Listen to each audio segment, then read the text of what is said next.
I think next year in developing the new car is going to be great. I mean, that's when I was driving, I always enjoyed, the development and just the excitement of getting something new and wondering what you're going to have. You know, how much better is it going to be, or worse? You never knew for sure. But then also, once you got it, whether it was better or whatever, but the continuing development of that was a lot of fun for me, and that's what I enjoyed, the technical end of it. And to go out and work with the engineers and work with the team and try to help refine that mousetrap a little bit, make it a little bit better yet. That's always exciting to me. And I think next year is really going to be, and I know our drivers are looking forward to it, and I know our team's looking forward to it. I'm looking forward to it, to have that new car. And because every car's got its own personality. And we're anxious to see what the personality of this car is. And if it's not smiling as much as it needs to yet, maybe we can work on that. Over the years, we had several of those. I couldn't pinpoint which ones, but over the years and time, we've had several times like that. But obviously, one of the latest ones was when Nigel came on board with us, and that would have been the PC-17, I believe. We had been struggling with the 15 and 16, so I believe it was 17. And that was after my accident with my feet, and I was struggling on road courses with the new chassis, and at that time a lot of people pointed at my feet being the problem, and when Nigel came on board and brought out the new 17, and the first time we put the thing on the track at Long Beach, we ended up having a quick time on a road course for me in the first practice session, and the media after the practice session, everybody said, "What are you doing different?" I said, "Nothing. The car now does what I want it to do. It stops when I want it to stop. It turns when I want it to turn. Goes when I want it to go." And the very first time we set foot in that car, we knew it was ready. And Nigel did a tremendous job.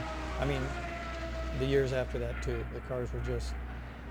Nigel was very good at the car was very pleasing to the eye as well as working well, and packaging, very nice packaging, but they always looked right. I mean, the aerodynamic package just looked right, and it's one thing to have something work right, but it's another thing to have something work right and look very nice too. And Nigel was very good at putting that whole package together. Along with the new car, having the new engine manufacturers involved is going to be great. Chevy and Honda and the Lotus, and what's neat about that is, we did a lot of that when I was driving, the different manufacturers and everything else.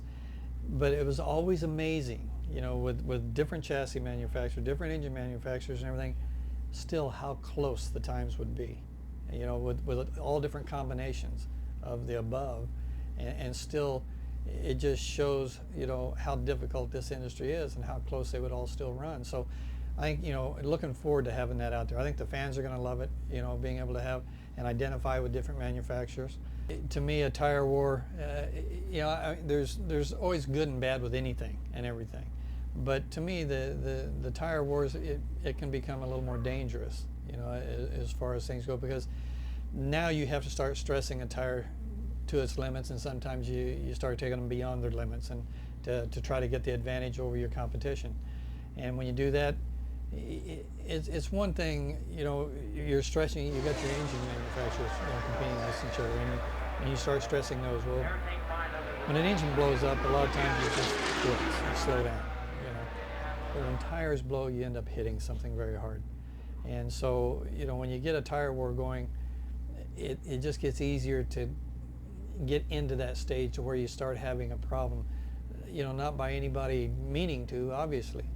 And in today's technology, it might not even get to that point. But I think just for the continuity of the industry, our sport right now, having the new chassis, and the different engine manufacturers, I think is just what we need.